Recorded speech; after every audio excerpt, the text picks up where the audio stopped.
So well, uh, Tesla is known nowadays as the world's most exciting automobile company, and the story behind the company to be the for becoming the most exciting automobile company is very interesting. So let's have a look on Tesla's profile. Its CEO is Elon Musk from 2008. It was founded in July 2003 in San Carlos, California, United States. Headquarter is at Palo Alto, California, United States. And, and its revenue on September 2020 was 2079 crores US dollar. Founders are Elon Musk, JB Straubel, Martin Eberhard, Mark Tarpenning, Ian Wright. इनमें से कुछ withdraw हो गए हैं. So this is the information which I extracted from Wikipedia. Now, Tesla founders, we can see over here three. The earlier founders were Mark Tarpenning and Martin Eberhard, and now Elon Musk is also there. And they are with the Tesla model here in front of you. Overview and history of Tesla is like, if we go to the vision of Tesla, this is like to manufacture mass market battery electric vehicles, EV, that offered a compelling customer value proposition, including long range and recharging flexibility, energy efficiency, low cost ownership, and high performance, which didn't compromise design or functionality. As we all know that vision of any organization, every organization is very, very important, because vision comprises of what company actually wants to do, what company actually is doing, and what company actually tries to become in future. तो vision में पूरी picture आपके सामने आ सकती है अगर आप vision statement किसी कंपनी का ठीक से पढ़ें और वो ठीक से बनाया गया हो तो. Vision statement is not fixed for all the time till throughout the company life. It's not like that. Vision is and mission statements can be revised also, and time to time revisions may take place. So here, जो Tesla का vision है वो क्या है कि compelling customer value proposition को offer करना. ऐसा नहीं है that Tesla is the first and foremost company to bring electric vehicle. Tesla से पहले जनरल मोटर्स भी लेके आया, टेस्ला से पहले सबसे पहले वही लेके आए थे, और आज उनको वो हाइब्रिड तक सीमित रह गए, आगे नहीं बढ़ पाए थे. हाइब्रिड व्हीकल्स का कॉन्सेप्ट ये था कि जितना भी रिचार्ज हो जाएगा और उस वन रिचार्ज में गाड़ी सपोज 50 किलोमीटर चली या 100 किलोमीटर चली, और उसके बाद you have to have fuel in that, then only you can drive the vehicle.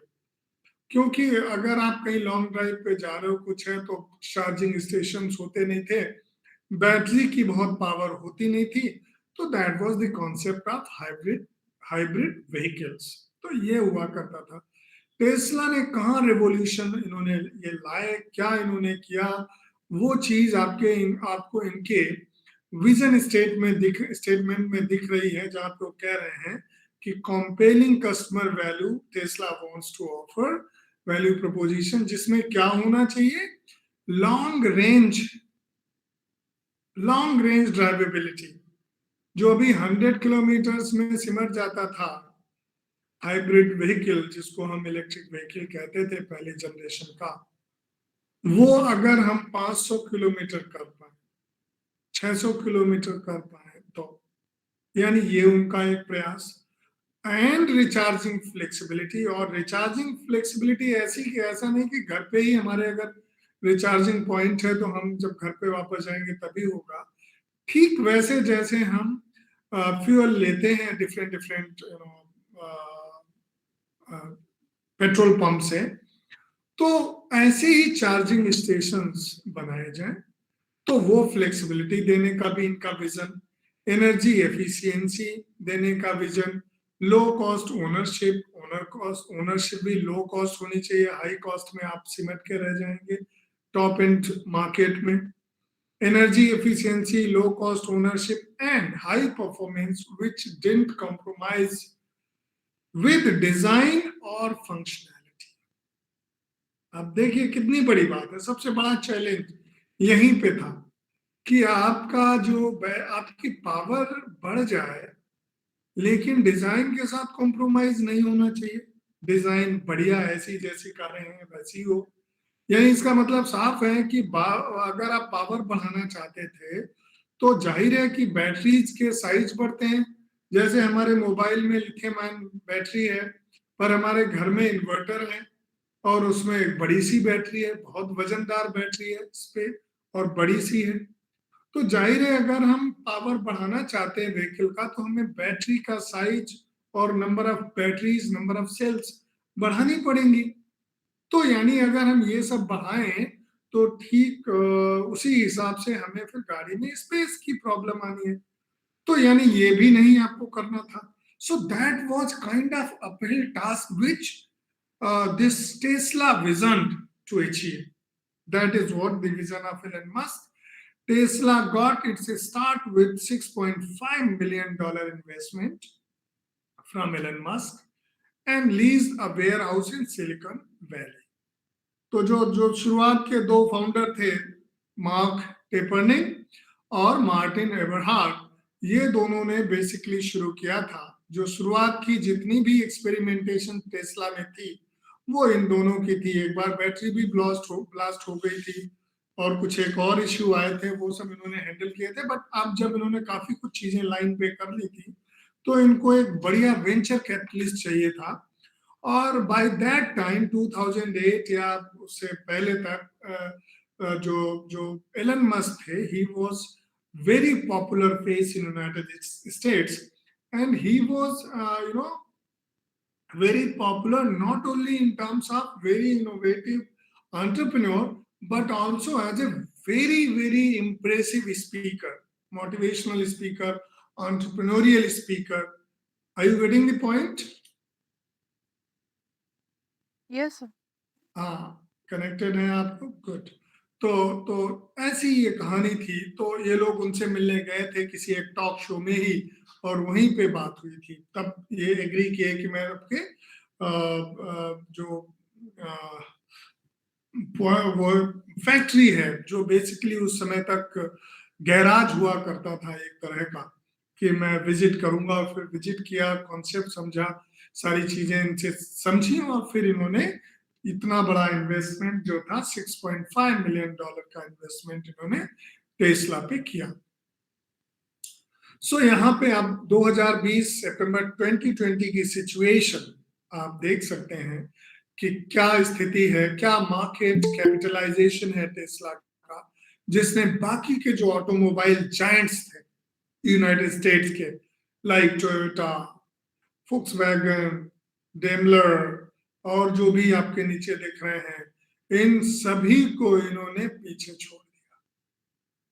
और इतना पीछे छोड़ दिया कि आप बाकी सबको अगर टोटल कर लो, सबका मार्केट कैपिटलाइजेशन टोटल कर लीजिए, तो भी आपका टेस्ला का market capitalisation was more than that.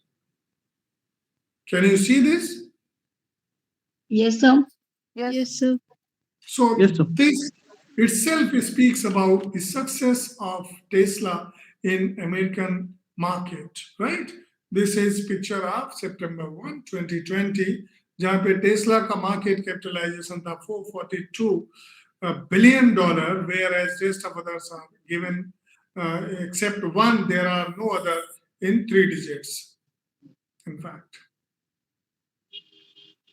Now इसके बाद आप समझते हो कि अभी बीच में एलन मस्क दुनिया के रिचेस्ट मैन बन गए थे, अब फिर से अभी सेकंड पे हैं, पर वो रिचेस्ट मैन ही है वर्ड्स के। तो ये इसमें बहुत बड़ा कंट्रीब्यूशन टेस्ला का होता है।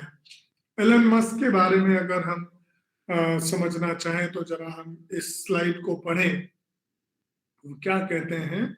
The single largest macro problem that humanity faces this century is solving the sustainable energy problem. This is the single largest macro problem as he recognizes. That is the sustainable production and consumption of energy. But rather than waiting for the only way I could think to address, rather than waiting for someone, the only way I could think to address that was with innovation. कोई और चीज से हम या किसी और के लिए हम इंतजार करें, उससे बढ़िया है कि हम इनोवेट करें, ऐसे तौर तरीके इनोवेट करें, क्योंकि वो एनर्जी को देख रहे हैं ह्यूमैनिटी का सबसे बड़ी प्रॉब्लम के रूप में, कि आज जिस एनर्जी के मॉडल पे हम काम कर रहे हैं या जो भी एनर्जी हम कंज्यूम कर रहे हैं वो क्लीन एनर्जी नहीं है, और क्लीन नहीं है तो वो सस्टेनेबल नहीं है। इसलिए हमें सस्टेनेबल एनर्जी पे काम करना है, और जिसके लिए वो ढेर सारा काम करना है। उसी का एक हिस्सा आपका टेस्ला है, जिसमें उन्होंने पूरी दुनिया में एक प्रॉमिस किया कि आने वाला टाइम आपके जो फॉसिल फ्यूल पे चलने वाले व्हीकल्स हैं उनका नहीं होगा, और आने वाला टाइम जो होगा वो इलेक्ट्रिक व्हीकल्स का होगा, सोलर व्हीकल्स का होगा, और जो रिन्यूएबल एनर्जी व्हीकल्स आएंगे और उससे काम आगे बढ़ेगा। तो अब ये कैसे टेस्ला ने इतना बड़ा काम किया, जो आपने देखा कि टेस्ला का मार्केट कैपिटलाइजेशन लगभग $450 बिलियन का हुआ 2020 में। अभी रिसेंट कितना है मैंने आज देखा नहीं। वो जो सिनेरियो है, वो जो सक्सेस है, अभी उनका लिमिटेड है यूएस की मार्केट तक। अब वो मॉडल उनका पूरी दुनिया में, जैसे कि इंडिया में भी आ रहे हैं, पूरी दुनिया में वो मॉडल वो बढ़ा रहे हैं। तो जाहिर है when you expand or when you do a business, you do pastel analysis, whether internal business or business inside a country or international business or business across the borders. कहीं पे भी आपको किसी भी मार्केट में जहां आप जाना चाहते हो, वहां के लिए you have to have pastel analysis. Pastel आपने समझा है? Pastel क्या होता है? Somebody will tell me, though written over here. Political. Somebody read. Political, economic, social, culture, technological, environmental, and legal. The external factors. Absolutely. These are external environmental factors. We need to scan before entering to the market or to the desired country or to the desired market. हमें pastel analysis करनी पड़ती है, या किसी business को, नए business के लिए हो या कुछ हो। तो आज पेस्टल एनालिसिस, सपोज अगर टेस्ला हमारे कंट्री में आ रही है तो उसके लिए क्या इंपॉर्टेंट है, या पूरी दुनिया में अगर टेस्ला जा रही है तो टेस्ला को क्या चीजें हैं जो अट्रैक्ट करती हैं, क्या चीजों को वो एसेस करना चाहेंगे, स्कैन करना चाहेंगे। पॉलिटिकल फैक्टर्स, या टेस्ला यूएस में क्यों आगे बढ़ पाई, पॉलिटिकल फैक्टर्स क्या था, पीछे का देखें, फ्यूचर हम नहीं देखें, क्योंकि ये जो अचीव किया है टेस्ला ने, क्या क्या फैक्टर्स थे पेस्टल, जिनको समझ के, जिनको हैंडल करके, जिनको उसने डील करके इतनी बड़ी सक्सेस पाई है। पॉलिटिकल फैक्टर्स में क्या है कि ग्लोबल वार्मिंग पे हम हर साल सबमिट करते हैं, पूरी दुनिया सबमिट करती है, और it's a global pressure to reduce carbon emission on to every country. America आता है, अमेरिका बहुत कुछ कहता है, हमसे बहुत कुछ कहता है, तमाम डेवलपिंग नेशन से, थर्ड वर्ल्ड कंट्रीज से बहुत कुछ कहता है कि भाई कार्बन एमिशन कम करो, कार्बन एमिशन कम करो, और वो तब कहता है जब खुद वो डेवलप्ड हो चुका है, और बाकी नेशंस जो डेवलपिंग कंट्रीज हैं, अंडर डेवलप्ड कंट्रीज हैं, वो अभी डेवलप्ड नहीं हुए हैं और वो डेवलप कर रहे हैं। तो एनर्जी तो चाहिए किसी भी इंजन के चलने के लिए, वेदर दिस इज फैक्ट्री और दिस इज कार और this is bike, whatsoever it is, या हमारे घर का चूल्हा, सबके लिए हमको चाहिए एनर्जी। और वो कह रहे हैं कि साहब क्लीन एनर्जी इस्तेमाल करो, ये फॉसिल फ्यूल नहीं चलेगा, ये कोल, डीजल, पेट्रोल, इसको कम करो।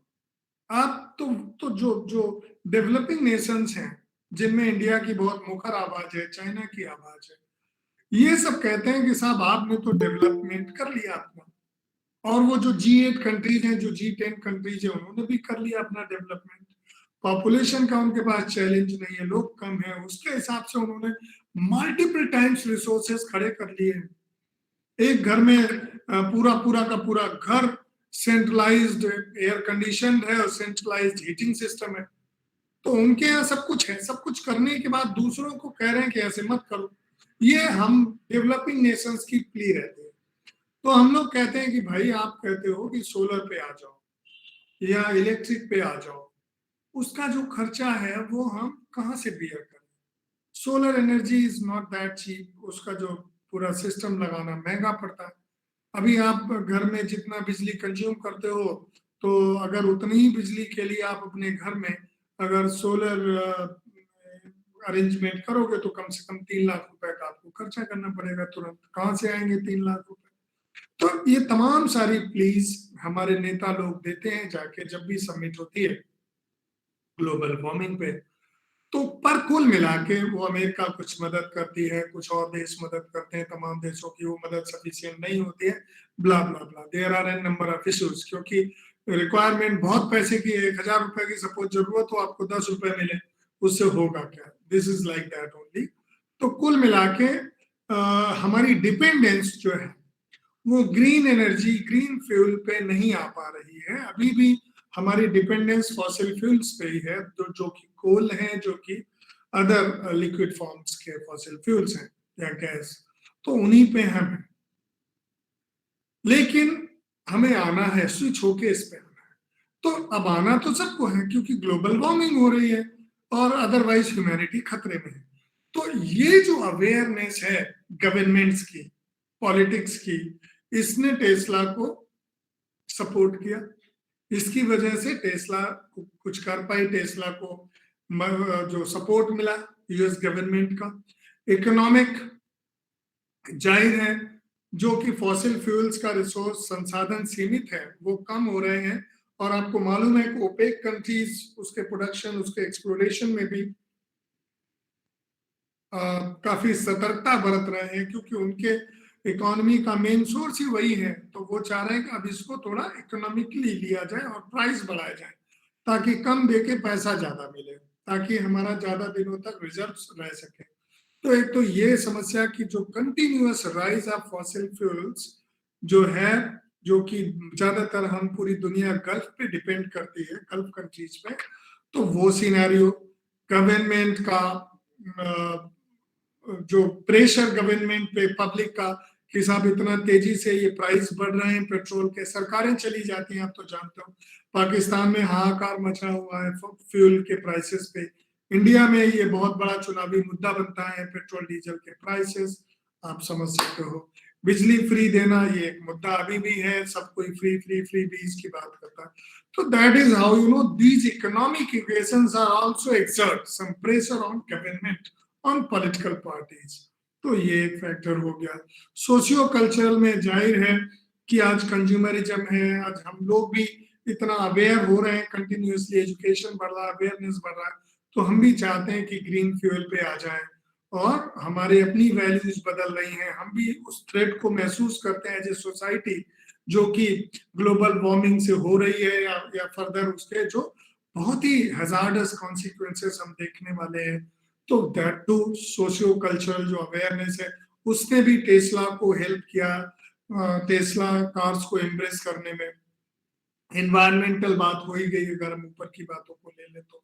और लीगल में जाहिर है कि सभी कंट्रीज अपने यहाँ पे अब इकोसिस्टम को बेहतर करने की कोशिश कर रहे हैं। उसकी वजह से ढेर सारे एक्ट, ढेर सारे रूल्स रेगुलेशंस आ रहे हैं, जिनमें लीगैलिटीज इम्पोज करी जा रही हैं कि भाई चाहे फ्यूल हो तो फ्यूल कैसा हो, जैसे भारत स्टेज 1, 2, 3, 4, 5, 6 इंडिया में व्हीकल्स की आपने देखी है, भारत स्टेज 6, 5, 4,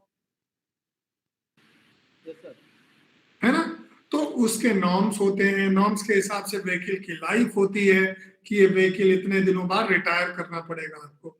या जैसे हमारी बाइक कार का पोल्यूशन चेक होता रहता है, होता है कि नहीं होता, CO2 एमिशन, तो उसकी लिमिट्स, ये सारी चीजों ने टोटलिटी में एक ऐसा माहौल क्रिएट किया जिसने पूरा इकोसिस्टम टेस्ला के लिए खड़ा हो गया, और तब जाके टेस्ला जहां है वहां आ पाई।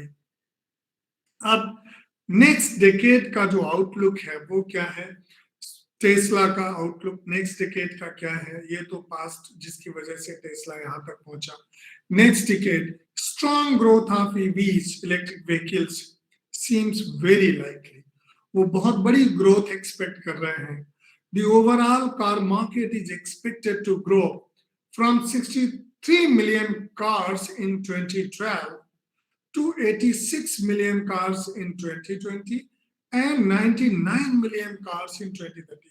यानी बाय 2030 टेस्ला जो एक्सपेक्ट करता है, टेस्ला का जो आउटलुक है वो लगभग 100 मिलियन कार्स का है बेचने का, पूरी दुनिया में ग्लोबली लगभग 100 मिलियन। और इसमें the corresponding share of EVs is 9% in 2020. Overall car market, sorry यहाँ पे कुछ सुधार कर लीजिए, ये ओवरऑल कार मार्केट की बात है। अब इसमें हम ईवी की बात कर लें। The corresponding share of EVs is 9%, was 9% in 2020.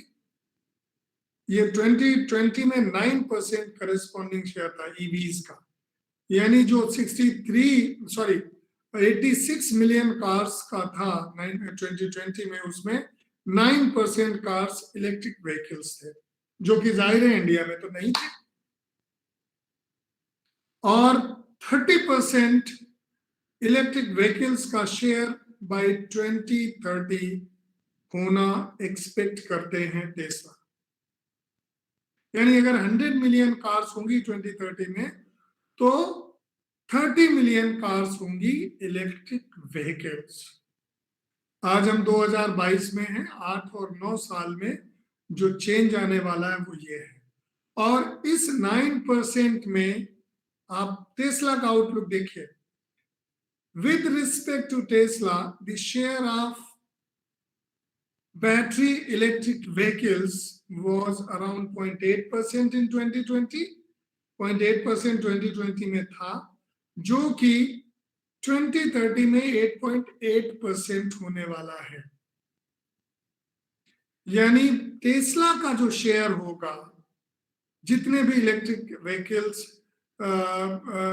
आएंगे, उसमें जो भी व्हीकल्स होंगे, अभी एक मिनट मुझे चेक कर लीजिए क्या है ये point. With respect to Tesla, the share of BEVs was around this in 2020, ये तो बहुत कम था,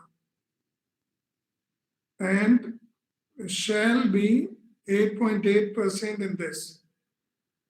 ये तो फैक्ट मुझे चेक करना पड़ेगा, क्योंकि टेस्ला अगर मार्केट लीडर है तो 8.8% शेयर या 0.8% शेयर इन 2020 टेस्ला का, दैट वेज तो कम ही है, बहुत कम है।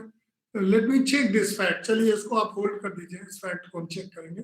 कुल मिला के बाकी सिनेरियो आपने देखा कि क्या है। 99 मिलियन जो व्हीकल्स होने वाले हैं 2030 में, उसमें यहाँ तक आप देख लीजिए, सेकेंड पॉइंट तक 30% शेयर जो उसमें इलेक्ट्रिक व्हीकल्स का होने वाला है। दैट्स इट, इग्नोर करिए अभी इस पॉइंट को, फोर्थ पॉइंट को। चलिए moving on to the next. अभी टेस्ला की जो सक्सेस है वो बेसिकली क्या उसके साइलोज हैं, क्या थ्योरेटिकल अंडरपिनिंग्स है। थ्योरी की नजर में हम टेस्ला की सक्सेस को देखें अगर थ्योरी की लेंस से, तो दो चीजें दिखाई पड़ती हैं। पहला, डिसरप्टिव इनोवेशन, और दूसरा high end encroachment. Can anybody tell me what the disruptive innovation is? मैं बता चुका हूं पीछे भी. माधवेंद्र. सर याद नहीं है, थोड़ा अगर आप हिंट देंगे तो याद से रिकॉल हो जाए sir. Saurabh. Disruptive innovation.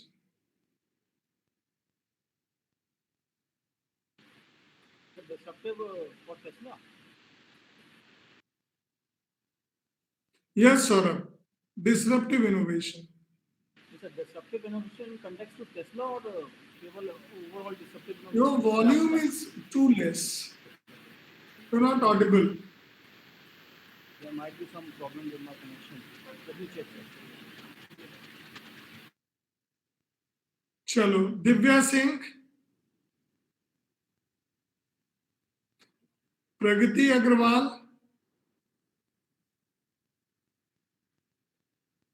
Hello. Yes yes.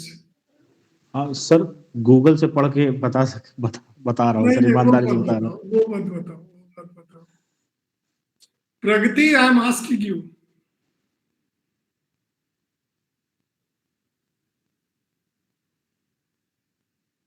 Anjana. Yes sir. हाँ, कैमरा ऑन करके बताइए. What do you understand by disruptive innovation? Sir कुछ ऐसा था शायद कि डोमेन वेल डिफाइंड थी बट प्रॉब्लम वेल डिफाइंड नहीं थी. एग्जैक्टली नहीं ध्यान आ रहा है मुझे, लेकिन कुछ ऐसा ही था कि वेल डिफाइंड डोमेन था बट उसकी प्रॉब्लम वेल डिफाइंड नहीं होती है. सर लिमिटेड रिसोर्सेज के साथ बड़े मार्केट को चैलेंज करना, ऐसा कुछ था. मैंने आपको एग्जांपल दिया था जियो का. Yes sir. कि वो उनका कुछ उन्होंने प्रोडक्ट नहीं इनोवेट किया था बट बिजनेस मॉडल इनोवेट किया था. उनका बिजनेस मॉडल डिसरप्टिव था. कैसा मॉडल था वो? डिसरप्टिव मॉडल था. यानी एक ऐसा बिजनेस मॉडल जिसने मार्केट को डिसरप्ट कर दिया. बहुत सारे मार्केट प्लेयर्स समझ नहीं पाए हो क्या रहा है और हो गया. वैसे ही कोई ऐसी इनोवेशन जो एकदम पूरी जो मार्केट के एग्जिस्टिंग नॉर्म्स हैं, एग्जिस्टिंग सेट रूल्स हैं, उनको ब्रेक कर दे और खुद को एस्टैब्लिश कर दे, वो होती है डिसरप्टिव इनोवेशन. राइट. तो जो एग्जिस्टिंग मार्केट में प्रोडक्ट्स है, वो प्रोडक्ट्स आउट ऑफ मार्केट उसको होना पड़ेगा क्योंकि नई टेक्नोलॉजी आ गई है, नई चीज आ गई है.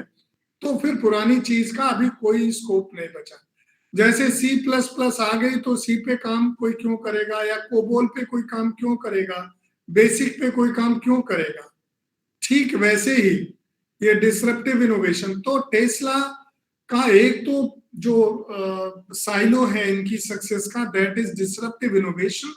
क्योंकि इन्होंने जो इनोवेट किया, सबसे ज्यादा काम जो इनका हुआ टेस्ला में इलेक्ट्रिक व्हीकल को सक्सेसफुल बनाने में, सबसे बड़ी इनोवेशन क्या रही होगी? आप क्या कहना चाहेंगे, क्या रही होगी सबसे बड़ी इनोवेशन?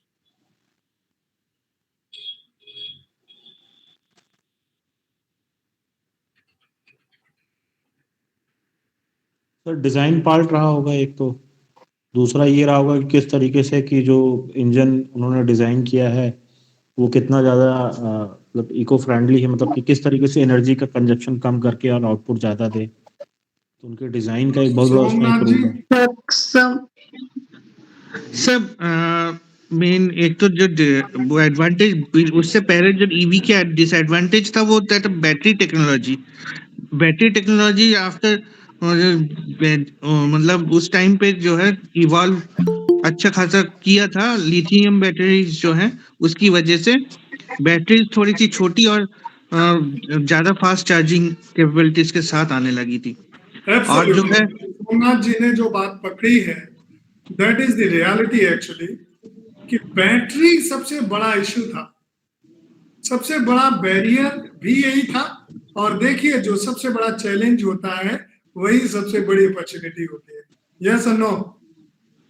तो Yes, sir. ये बैटरी सबसे बड़ा चैलेंज था. हाँ सर एक चीज और भी है, अभी जो रिसेंट बजट में जो आपकी गवर्नमेंट की पॉलिसी आई है बैटरी स्वैपिंग, वो भी एक बड़ा फैक्टर है कि जो इनकी कॉस्ट को कम कर देगा, इनकी ये ईवीज की, हम्म कि जहाँ पे बैटरी की कॉस्ट पहले उसमें इंक्लूड रहती है, अब जो कार मैन्युफैक्चरर्स हैं उनको बैटरी की कॉस्ट वो नहीं लेंगे, बैटरी अलग से उनको प्रोवाइड करी जाएगी और बैटरी स्वैप की जा सकती है। अच्छा अच्छा अच्छा तो वो चलिए, आपके अच्छी बजट में बात है। प्रोविजन, हाँ आपके बजट में इस चीज का प्रोविजन डाला गया, जिसकी वजह से आने वाले टाइम पे अगले हाँ, 1 साल या 2 साल के अंदर जो है, वो इसीलिए कि ज्यादा से ज्यादा लोग इसको ले सकें, ओन कर सकें, और थिंग्स में progress towards the green energy consumption, right. वो इसीलिए। तो अभी जिस सवाल पे हम लोग थे कि सबसे बड़ी जो ब्रेक थ्रू अचीव करनी थी, वो ब्रेक थ्रू चाहिए थी हमें बैटरी टेक्नोलॉजी में। वो अभी तक नहीं हो पा रहा था। अभी तक बैटरी में हम जो जो सेल का साइज घटाना या बैटरी का साइज घटाना, क्योंकि इंजन का पावर, वो जो पावर बढ़ाने की बात है, ज्यादा ड्राइवेबिलिटी देने की बात है, या ज्यादा कैपेसिटी बढ़ाने की बात थी, उसका मतलब था ज्यादा पावर बढ़ाना, और ज्यादा पावर देने का मतलब था ज्यादा बड़ी बैटरी लगाना, और ज्यादा बड़ी बैटरी लगाने का मतलब था कि कार के स्पेस को कम करना और फ्यूल एफिशिएंसी को घटाना। क्योंकि बैटरी बहुत बल्कि, बैटरी हैवी होगी तो फ्यूल एफिशिएंसी, उसमें जो पावर आया देगी वो उसके अपने वजन से भी वो उसके एफिशिएंसी कम हो जाएगी। तो battery technology in fact was a breakthrough innovation for this Tesla that they did successfully, battery technology. तो वो जो इन्होंने साइज को कम किया, सेल की एफिशिएंसी बढ़ाई, और कम जगह ऑक्युपाई करके ज्यादा पावर डिलीवर कर देना, तो वो जो पावर ट्रेन इन्होंने दी, electric power train, that was there patented technology, और उसमें उन्होंने बहुत ही रिवॉल्यूशनरी इनोवेशंस इनबिल्ट किए, एम्बेडेड किए। सो ये तो एक डिसरप्टिव इनोवेशन हो गई, जो कि बाकी अदर डिजाइन पार्ट थी तो ओके, वो तो उसके लिए भी उन्होंने बहुत काम किया है, वो सबको एकोमोडेट करने के लिए बैटरी को और बहुत सारी चीजें चाहिए थी। क्योंकि अभी ये केवल ईवी व्हीकल पे ही नहीं रुके हैं, अब इसको वो ऑटोमेटिक व्हीकल भी बना रहे हैं, वो उसको ऑटो ड्राइविंग भी करने के उसमें है, आगे बढ़ रहे हैं, वो वही नहीं रुके हैं। तो पहला तो ये, और दूसरा जो इनका सक्सेस का अभी तक का, ये आगे कंटिन्यू नहीं करेंगे I suppose and I guess, जो हाई एंड इंक्रोचमेंट इनका है। हाई एंड इंक्रोचमेंट ये मैं अभी थ्योरेटिकल पार्ट में आगे की स्लाइड में डील करूंगा इसको। तो disruptive innovation on one hand, and so far as the target segment is concerned, that was high end encroachment, that means top end segment in terms of income affordability। तो उस segment को वही, चूंकि ये vehicle महंगा हो गया था, इसको खरीद पाना एक मीडियोकर या आम आदमी के बस की बात नहीं थी, तो इसके लिए जो टारगेट सेगमेंट था वो टॉप सेगमेंट था, टॉप ऑफ पिरामिड, टीओपी। चले तो अब हम आगे मूव करते हैं। सर हाँ सर आई थिंक 100% तो ये एग्जाम्पल यहाँ नहीं हो रहा है, बट जो इनके चार्जर थे सर, किसी भी ईवी को चार्ज करने के लिए टेस्ला ने ये भी ट्राई किया है कि वो बहुत इजीली प्लग इन हो और हर जगह अवेलेबल हो पाए, मतलब universal, just like you. I got your point, हम आगे उस पर बात करने वाले हैं, जी राइट। सर, हाँ जी सर। बिल्कुल उस पर हम बात करने वाले हैं।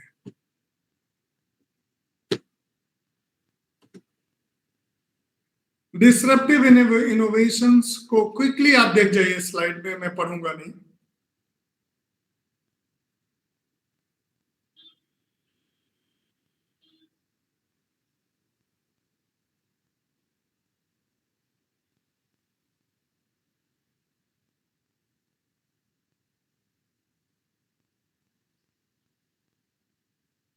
Got it? Yes sir. अभी क्लियर हो गया आपको? Yes, sir. चलो, Yes, sir. good. Now high end encroachment.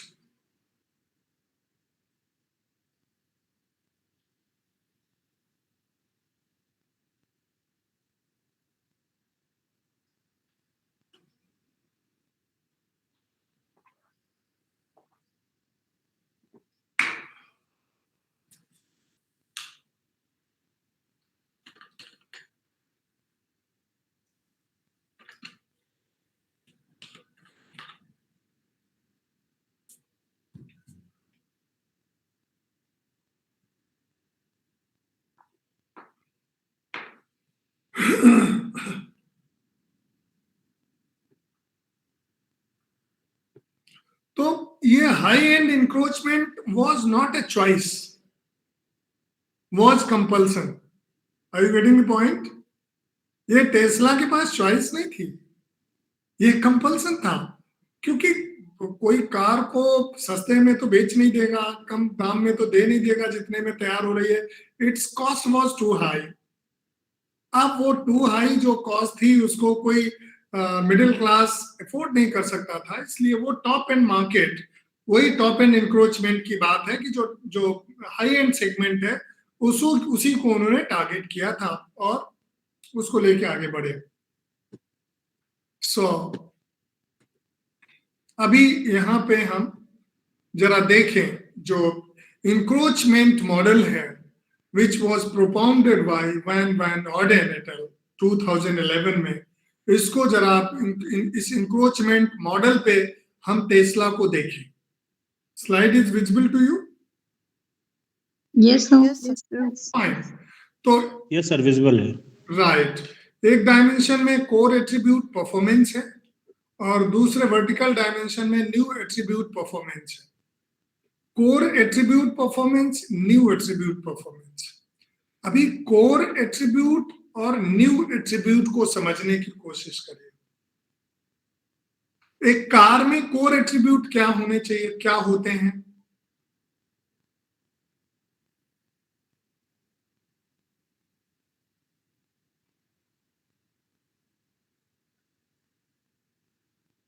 Core attributes car में क्या है? क्विकली जल्दी बताओ।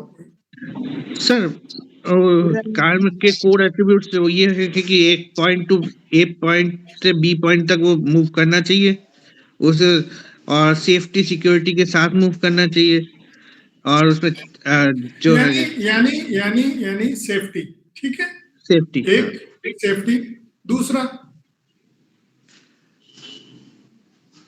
एफिशिएंटली मूव करना चाहिए, और मतलब हमें बिना मतलब यार उसको चलो हम ले लेते हैं smooth drivability. Smooth drivability. Smooth drivability, one safety, second smooth drivability, The third comfort. मैं बेसिक कंफर्ट तो सर होना चाहिए ना। कंफर्ट। कंफर्ट हो गया, ठीक है, कंफर्ट इज आल्सो कोर, यानी ड्राइवेबिलिटी। सर इक्विपमेंट्स जो यूज होते हैं कार में, सो आई थिंक मोबिलिटी होना चाहिए, एफिशिएंसी होना चाहिए, इंटीरियर होना चाहिए। सिर्फ मोटर और 4 पहिए लगा के भी एक गाड़ी नहीं होगी, उसका एक बेसिक इंटीरियर भी होना चाहिए। यानी कुल मिला के जो जो जो अभी की कारें जो भी ऑफर करती हैं, जिसको हम कोर कह सकते हैं, उस पे हम लोग बात कर रहे हैं अभी। तो हमने ड्राइवेबिलिटी की बात की, हमने सेफ्टी की बात की, हमने एफिशिएंसी की बात की, है ना, और हमने कंफर्ट की बात की। यस और नो? Yes, sir. कंफर्ट की बात की, और सीटिंग कितने की हो, जैसे 5 लोग बैठ रहे हैं या 7 लोग बैठ रहे हैं, तो वो भी कॉम्प्रोमाइज नहीं हो, राइट? ये नहीं कि गाड़ी का साइज उतना बड़ा है पर अब उसमें 5 की जगह 3 बैठेंगे और 8 की जगह उसमें 5 बैठेंगे। ये नहीं होना चाहिए। तो कस्टमर को क्या चाहिए था? कस्टमर को कोर एट्रीब्यूट्स की परफॉर्मेंस वैसी ही चाहिए थी, अनकॉम्प्रोमाइज्ड चाहिए थी। यस और नो? Yes sir. अभी न्यू एट्रीब्यूट्स इसमें कौन से आ जाने थे? न्यू एट्रीब्यूट्स में जो टेस्ला ने डाले, एक तो जो फ्यूल का ऑप्शन था वो टेस्ला ने दिया। अभी जो बाकी कार है, पुरानी कार है, वो सिंगल ऑप्शन पे है, उसमें आपका डीजल या पेट्रोल चल रहा है, फॉसिल फ्यूल यूज हो रहा है।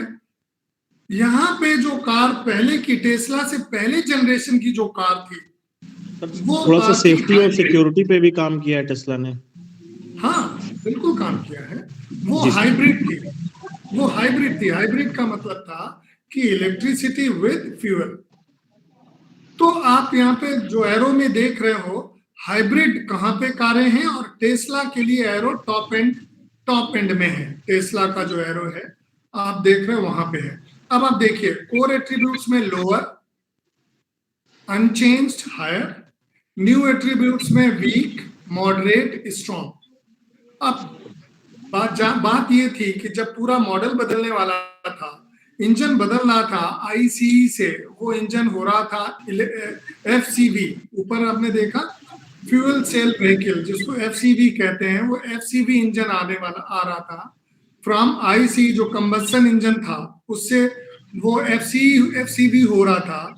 तो वो जब अभी जो इंजन है वो आगे होता है या पीछे होता है, उसका अपना अलग स्पेस होता है। आप अगर गाड़ी अपनी बनवाते होंगे तो देखते होंगे कि क्या इंजीनियरिंग है, कैसे इंजन रखा होता है, इंजन के आसपास कहाँ क्या होता है। आप जब भी कभी अपने बोनट को खोलिए, गाड़ी का हुड खोलिए, तो आपको दिखता है कि what marvellous engineering is there in a car, कि how things are accommodated with that engine.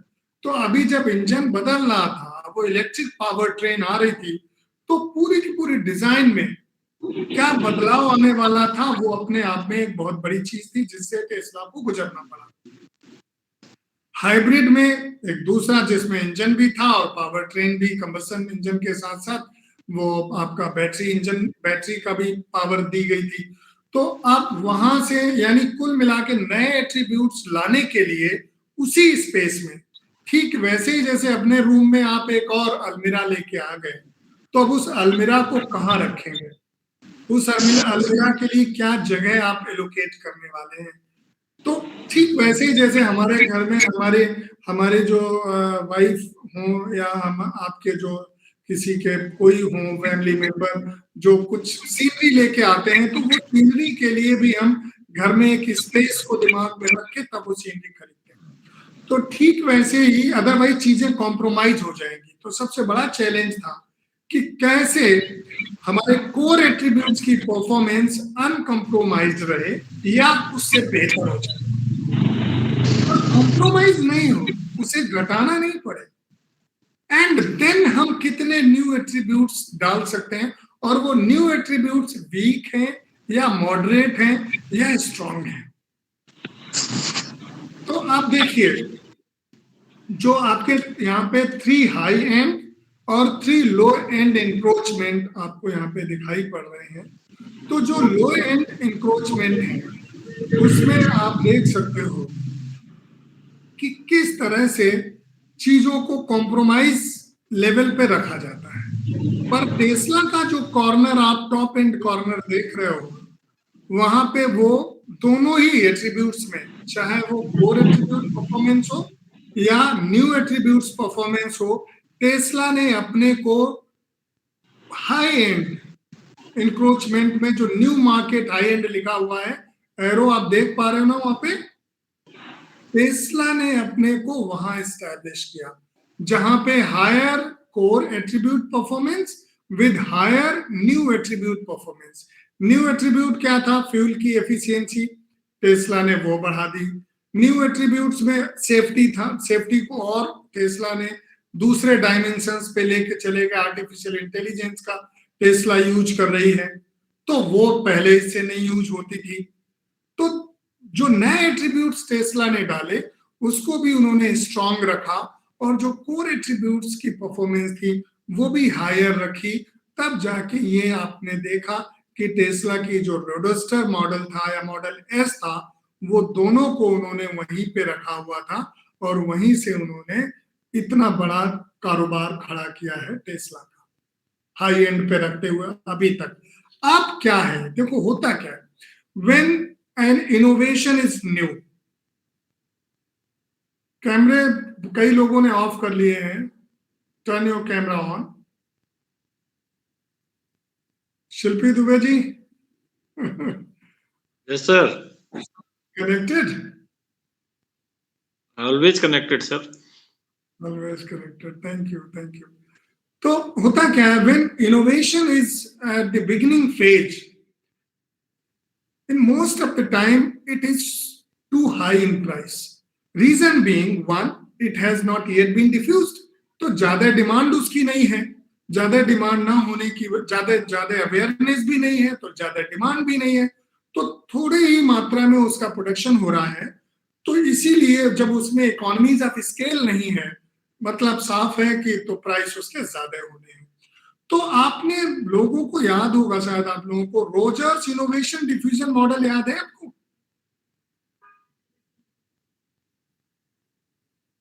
Rogers innovation diffusion model नहीं याद है? Yes sir. पढ़ा होगा, भूल गए होगे। सर आपने ही बताया था। सर डिफ्यूजन ऑफ इनोवेशन था जिसमें वो अर्ली एडॉप्शन और वो वाला था क्या? हाँ बिल्कुल बिल्कुल, वही मॉडल है, वही मॉडल है। होता क्या है हाँ, बेसिकली, जिसमें इनोवेटर्स होते हैं सर 2.5% वो अडॉप्ट करते हैं, exactly early adopter, late adopters, आपको लैगगार्ड्स। सही याद आ रहा है। तो होता क्या है बेसिकली, शुरुआत में जब इनोवेशन होती है तो वो बहुत ही प्रोग्रेसिव लोग जो उतना पैसा भी अफोर्ड कर ले और वो टेक्नोलॉजी को समझे भी, वही उसके लिए कस्टमर होते हैं। ठीक जैसे एप्पल, एप्पल का कोई आईपैड, आईपॉड, कोई भी एप्पल का कटिंग एज टेक्नोलॉजी लैपटॉप और any machine which Apple launches, it is not for everybody. Apple says it, they offer cutting edge technologies but only for those who are progressive। तो सीधी सी बात है, उनका अपना target segment ही high end encroachment Apple का भी है। तो high end encroachment इसी को कहते हैं कि the premium customers who can pay, who can understand the premium और the newer technologies and be ready to pay for that. तो ये शुरू में होता है, लेकिन अब इससे तो काम चलता नहीं है, न तो सोसाइटी का इससे भला होने वाला है, कुछ चंद लोग उसको ले लें, चंद लोगों को उस टेक्नोलॉजी का फायदा मिले। तो गवर्नमेंट्स का भी एफर्ट्स ये होता है कि उस टेक्नोलॉजी का डिफ्यूजन हो जाए धरातल पे, बॉटम ऑफ पिरामिड तक वो टेक्नोलॉजी पहुंचे।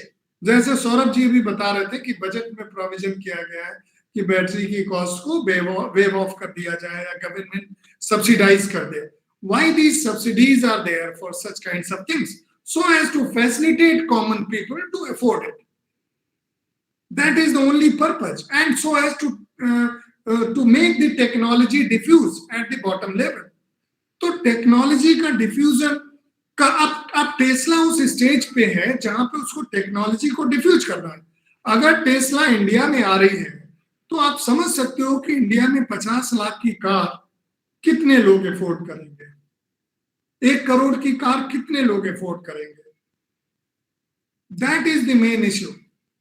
और जो 1 करोड़ की कार अदरवाइज लेंगे वो कोई भी कार, BMW, ऑडी और Ferrari, Jaguar, whatsoever it is, and they won't bother about the fuel और इट्स ग्रीन कंजम्पशन और green energy, they won't bother about that. तो अभी जो चेंज करना है तो टेस्ला को केवल वो मिलेनियर्स बिलियनियर्स को नहीं टारगेट करना है। टेस्ला हमारे यहाँ मिडिल क्लास को टारगेट करके आ रही है। Tesla is not coming in India targeting the higher class only, और वही इंडिया में उनको हमारे यहाँ की जो कंपनीज हैं उनसे भी चैलेंज मिलने वाला है। आज आप देख सकते हो, चाहे मारुति हो, चाहे टाटा हो, या चाहे जो और कंपनीज हो, सभी ने ईवीज पे काम करना शुरू कर दिया है और सभी कह रहे हैं कि 6 महीने में, 8 महीने में या साल भर में सबके ईवीज मार्केट में होंगे। तो फिलहाल की इस सिचुएशन में टेस्ला का जो सीन था वो ये है जो मैंने आपसे शेयर किया। चलिए moving ahead, market entry approach Tesla की क्विकली पढ़ लीजिए आप। हालांकि हमने इस पे काफी हद तक डिस्कशन कर लिया है।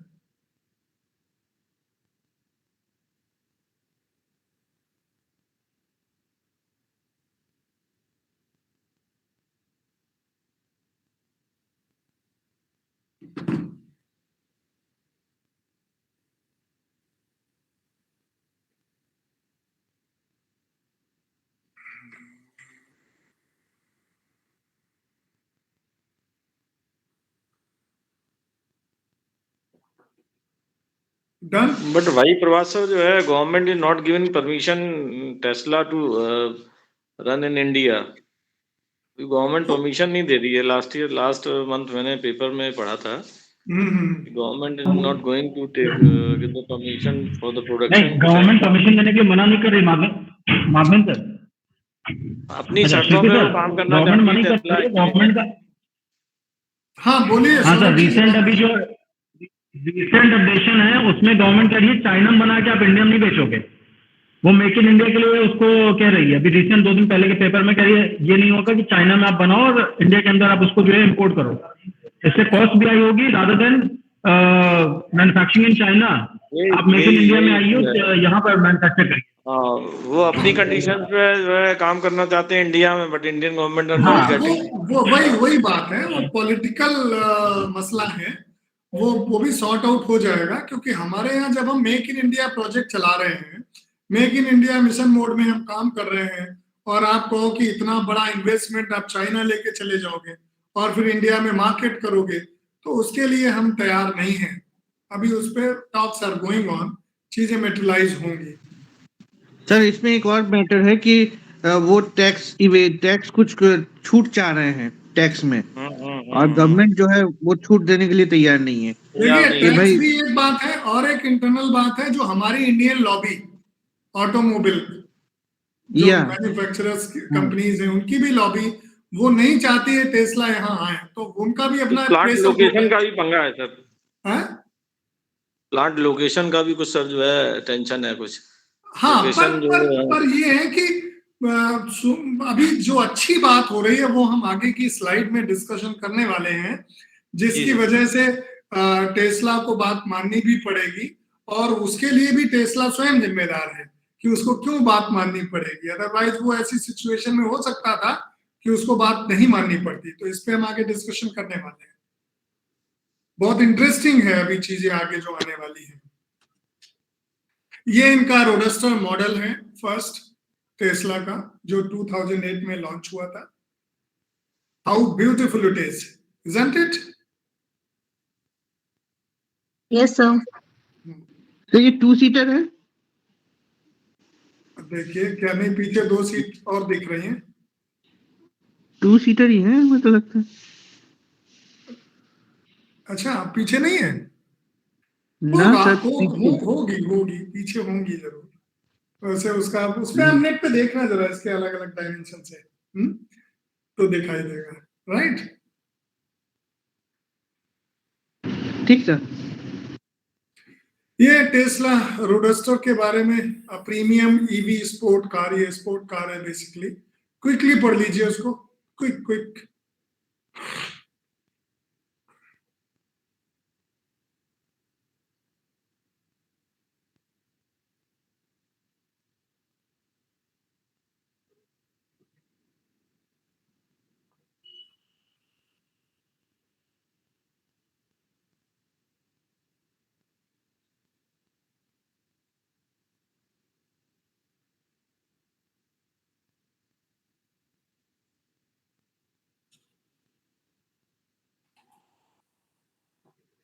रोडस्टर के डेवलपमेंट में आप चौंक सकते हैं कि 20 से कम एम्प्लॉइज लगे थे, 20 से कम। तब इसका प्रोटोटाइप 4 महीने में उन्होंने बना लिया था टेस्टिंग के लिए। आप समझ सकते हैं। और लास्ट वाली लाइन वो देखिए, however developing a robust battery required engineering solutions to keep them cool, prevent them from catching fire and causing explosion। सबसे बड़ा इश्यू यही था कि बैटरी एक्सप्लोड कर जाती थी, हीट अप करती थी, और जिससे ड्राइवेबिलिटी भी रिस्की थी और लॉन्ग लास्टिंग नहीं हो पाती थी। तो ये चीजें, इसके लिए इनको और सारा काम करना था। रोडस्टर तक तो केवल 20 लोग थे, लेकिन इस तक इन्होंने जो लर्निंग हुई थी उससे कुछ नेक्स्ट मॉडल के लिए इन्होंने बहुत दूसरी तरीके से काम किया। ये इनका सेकेंड मॉडल है, मॉडल एस, और इसको 2013 की मोस्ट अवार्डेड कार ये बनी। सबसे ज्यादा अवार्ड इसको मिले थे। पढ़िए जरा। The model S design choices led to it achieving the highest safety ratings in history. Now see, safety कितना बड़ा कंसर्न होता है, और ये model S highest safety rating, और उसी समय की नहीं, अब तक की सेफेस्ट कार का उसको अवार्ड मिला, अब तक की हिस्ट्री में। नाउ इमेजिन कितना बड़ा इन्होंने काम किया था इसमें। The large floor space enabled Tesla to install battery capacities up to 85 kilo, so that the car could run for up to 300 miles on a single charge. Up to 300 miles. अभी आप US की बात करो, हमारे यहाँ हमारा जो work place है हार्डली 30-40 किलोमीटर पे होता है, हार्डली। अगर हम कानपुर में हैं तो अपने घर से हार्डली इतनी दूर काम करते हैं, और अगर इससे ज्यादा दूर कोई काम करता है 70-80 किलोमीटर 100 किलोमीटर तो ट्रेन से हम उससे जाते हैं। अमेरिका में ट्रेन का जो नेटवर्क है वो इतना एक्सेसिबल और इतना हर जगह फैला हुआ नहीं है, इतना परवेसिव नहीं है जैसे हमारे यहाँ है, चूंकि वो हमसे 3.5 गुना जियोग्राफिकली बड़े हैं। हमसे रेलवे नेटवर्क उनका बड़ा है, लेकिन हमारा डेंस ज्यादा है, उनका बड़ा है पर वो 3.5 गुना जियोग्राफी में फैला हुआ है, यू कैन इमेजिन। और हमारे यहाँ वो जो है वो उससे 3.5 गुना कम में है, तो हमारे यहाँ उसकी डेंसिटी ज्यादा है, अवेलेबिलिटी परवेसिवनेस ज्यादा है, तो हमें रेलवे नेटवर्क का सपोर्ट मिल जाता है। पर वहां नहीं, वहां लोग 200 माइल तक ड्राइव करते हैं। अगर कोई न्यू जर्सी में रह रहा है तो वो न्यूयॉर्क जा रहा है, या न्यूयॉर्क से भी बहुत आगे तक जा रहा है वो वर्किंग के लिए, फिर वहां से आ भी रहा है। That's how people commute in US. तो वहां पे कार का होना ठीक वैसे ही है जैसे किसी के पैरों का होना। कार अगर उसके पास नहीं है तो अब वो कहीं जा नहीं पाएगा, वो कुछ कर नहीं सकता। अगर किसी की यूएस में लाइसेंस जब्त हो जाए तो आप समझ लीजिए कि वो हैंडीकैप्ड हो गया, वो ड्राइवर अफोर्ड नहीं कर पाएगा, और वो अब करेगा क्या। That's a kind of situation. तो 300 जो अभी तक जो हाइब्रिड व्हीकल्स थे उनकी जो पावर थी वो इतनी नहीं थी, 100 किलोमीटर तक वो खत्म हो जाते थे, उसके बाद उनको फ्यूल पे आना पड़ता था। तो इन्होंने मॉडल एस में 300 माइल्स तक सिंगल चार्ज में दिया। ये तो एक बात हो गई, लेकिन उनका ये नहीं विजन था। जैसे विजन में आपने क्या पढ़ा था कि चार्जिंग फ्लेक्सिबिलिटी, ये तो बात हो गई कि भाई 300 माइल तक चले और घर पे आ गए, 300 माइल से ज्यादा चले तो आपने फ्यूल लेना पड़ा, लेकिन अब उसमें तो इंजन ही नहीं है, फ्यूल कहां पे लोगे। सबसे बड़ा चैलेंज टेस्ला के सामने क्या था, आप समझ सकते हो, कि एक ऐसा व्हीकल देना जिसमें फ्यूल की समस्या का समाधान हो। और समस्या कितनी बड़ी, अभी डीजल पेट्रोल तो है नहीं उसमें इंजन ही नहीं है वो वाला जो आपके 300 मील चलने के बाद आप खड़े हो, आपके आजू बाजू में कहीं पेट्रोल पंप मिल जाएगा, नहीं, वो तो ऑप्शन ही नहीं है। चलना आपको इलेक्ट्रिक चार्ज करके ही उसको है। तो सबसे बड़ी बात जो थी, availability of the network of electric charging stations, वो खड़ा करना सबसे बड़ा चैलेंज था। इतने बड़े देश में, जो हमारे देश से 3.5 गुना बड़ा हो जियोग्राफिकली, आप वहां पे ये फ्लेक्सिबिलिटी देने का प्रॉमिस करते हो, इसका मतलब समझ रहे हो। हमसे, इंडिया से 3.5 गुने बड़े देश में आप एक प्रॉमिस के साथ एक व्हीकल को ला रहे हो कि हम आपको चार्जिंग फ्लेक्सिबिलिटी देंगे, पूरे अमेरिका में आप कहीं भी जाइए, आपको समस्या नहीं आएगी। This was the biggest promise which Tesla has made in United States. Sir एक पूछनी थी। हाँ, मैं कुछ पूछ रहा हूँ। जी सर इसमें जो एक प्रपोजल और था बीच में आया था, वो पता नहीं हुआ कि नहीं हुआ, कि इसकी जो रूफ होगी ऊपर की, उसमें आप वो सोलर पैनल का पूरा प्रपोजल था कि सोलर पैनल दिया जाएगा जिससे धूप से भी चार्ज हो सकती है। ये बहुत जगह बहुत सारी चीजें हो रही हैं, ये सब तो ट्विस्ट एंड ट्विक्स चलते रहते हैं। कई जगह चाइना तो कर रहा है, चाइना ने तो कई किलोमीटर ऐसे हाईवेज बना दिए हैं जिनमें सोलर पैनल्स लगाए हुए हैं, और उससे वो पूरे हाईवे के पावर की नीड को पूरा करते हैं। तो वो सब चल रहा है। अभी हमारे यहाँ कुछ प्रॉब्लम्स हैं, जो सोलर पैनल में यूज होने वाले मटेरियल्स हैं वो सब बड़े हमें महंगे पड़ते हैं, सब कुछ इंपोर्ट करना पड़ता है, तो हमारे लिए चीजें थोड़ी अभी डिफिकल्ट है दैट वेज, राइट। लेकिन ये सब इनोवेशन जो आप कह रहे हो, it is very well going on, कर रही हैं कंपनीज, कर रही हैं लोग, कर रहे हैं, things are going on, progressing in those directions. तो ये सबसे बड़ा प्रॉमिस था और सबसे बड़ा टास्क भी था, ये भी इनको करना था। मूविंग अहेड, अब टेस्ला को जो सबसे पहला था कि टेस्ला का जो मॉडल एस आया वो बड़ा पॉपुलर हुआ। अब टेस्ला को जो डिमांड थी उस डिमांड को मीट करना था। टेस्ला का उससे पहले का जो मॉडल रोडस्टर था वो भी पॉपुलर हुआ था, लेकिन उसमें कुछ कमियां आई थी।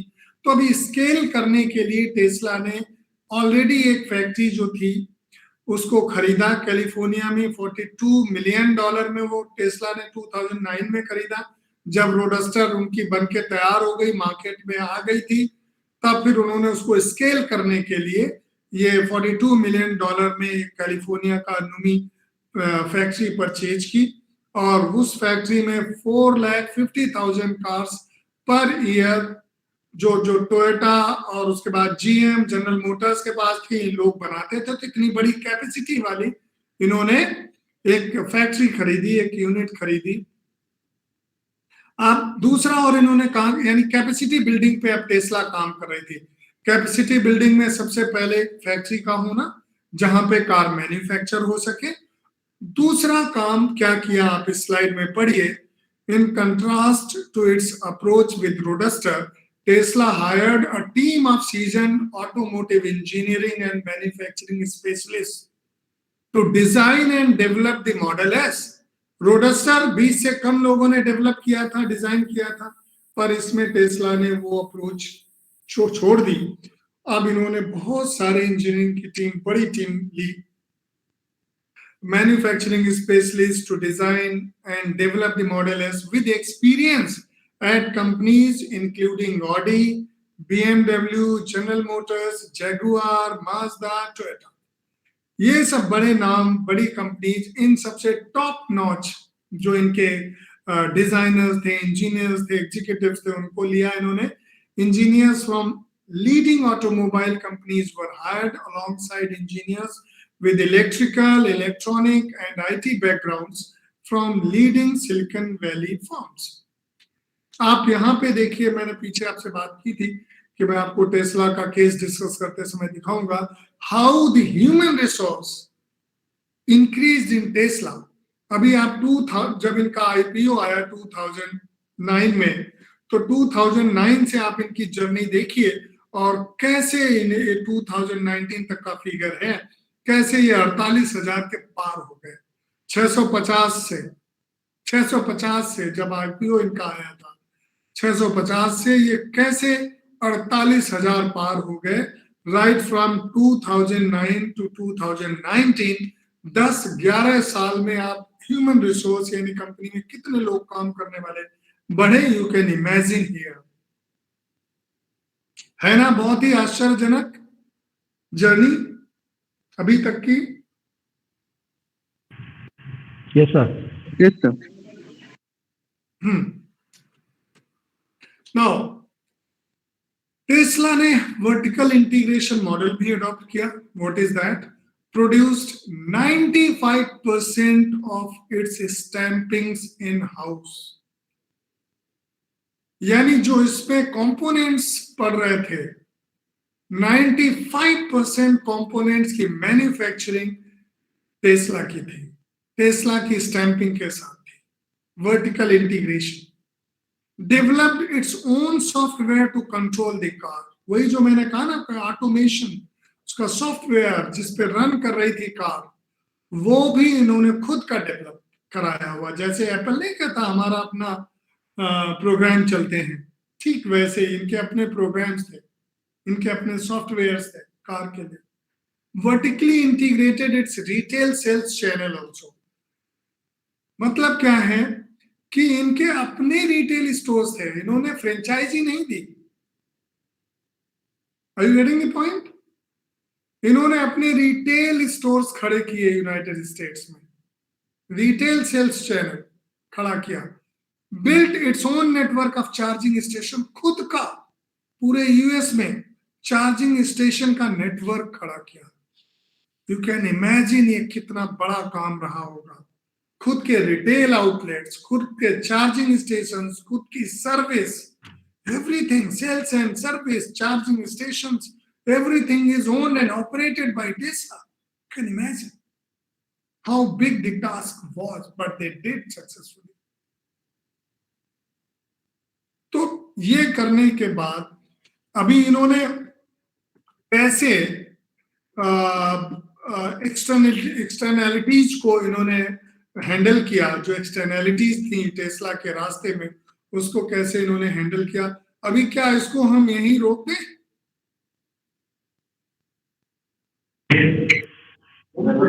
Yes, sir. Shall we stop here? Yes, sir. Yes, sir. Next lecture में इसको पार्ट 2 में कंटिन्यू करें। Yes. Yes, sir. थोड़ा बड़ा है और कुछ एक स्लाइड्स हैं, अभी और चीजें हैं, तो I think we should stop here and continue next part in next session. So thank you very much. Any doubt, any question you can ask. तब तक कोई एक लोग वो शेयर कर दीजिए मेरे से अटेंडेंस, मेरे खुद के उस पे कर दीजिए। जिगिशा, जिगिशा you there? Yes, sir. Yes, हाँ, मुझे मेरे पर्सनल नंबर पे कर दीजिए। yes, sir. Any question? No sir, no sir. तो अभी कुछ इंटरेस्टिंग लग रही है केस स्टडी है? Yes, Yes, sir. sir. Yes, sir. चलिए, good. सर नेक्स्ट टाइम हम लोग हम लोग भी आने पड़ेंगे। स्टडी मैंने पढ़ा था सर, हाँ, ये Reliance is going on to work on sodium ion batteries. Reliance? Reliance is going to new era in the battery, that is Okay. going to invest 1200 crore rupees for the research of the sodium ion batteries, so that कि India जो है वो battery के मामले में भी, lithium के मामले में भी इंडिपेंडेंट हो जाए, दूसरा किसी सोर्सेस को जो है अगर बैटरी बनाई जा सकती है। एग्जैक्टली। देखिए, ठीक, मेरा भी ये मानना है कि आपके समय में आगे आने वाले 5-10 साल वही कंट्री रूल करेगी जिसके पास डेटा इंफॉर्मेशन की पावर होगी, डेटा माइनिंग, डेटा हैंडलिंग की पावर होगी on one hand, on the other hand जिसके पास एनर्जी के ऑप्शंस हैं, जो बेहतर ग्रीनर एनर्जी को जो एम्ब्रेस कर पाएगा और डिफ्यूज कर पाएगा लोगों तक, वो कंट्री रूल करने वाली है। तो इसमें इंडिया बहुत अच्छा लीड ले रही है। शिल्पी जी जैसा बता रहे हैं कि हमारे यहाँ भी रिलायंस भी कुछ इस पे काम करे, और इस समय सभी बहुत सारी कंपनीज इस पे बहुत ज्यादा आगे तक काम ले जा चुकी है, कर रही है। इंडिया अभी सोलर एनर्जी पे भी काम कर रही है, हाइड्रोजन पे भी, हाइड्रोजन फ्यूल पे भी काम कर रही है, और मेन एक अभी गुजरात में एक प्लांट भी लगा लिया है इथेनॉल का, इथेनॉल ब्लेंडिंग पे भी काम कर रही है। तो मल्टीपल सोर्सेज ऑफ एनर्जी और मतलब एनर्जी एफिशिएंट एंड इंडिपेंडेंस जिसे कहेंगे। करेक्ट। एनर्जी इंडिपेंडेंस अगर हमने अचीव कर ली, क्योंकि आप देखिए ना कि कितना बड़ा अमाउंट हम फॉसिल फ्यूल को खरीदने में देते हैं जो हमारा बाहर चला जाता है। अगर हम ये कर पाते हैं तो it would be a big jump, big quantum leap for the company, for the country, and that will really achieve all the developmental goals, millennium developmental goals very soon. India will be in position to do that. So all the very best to all of us for such kinds of hopes. Hope India will do it. Thank you very much.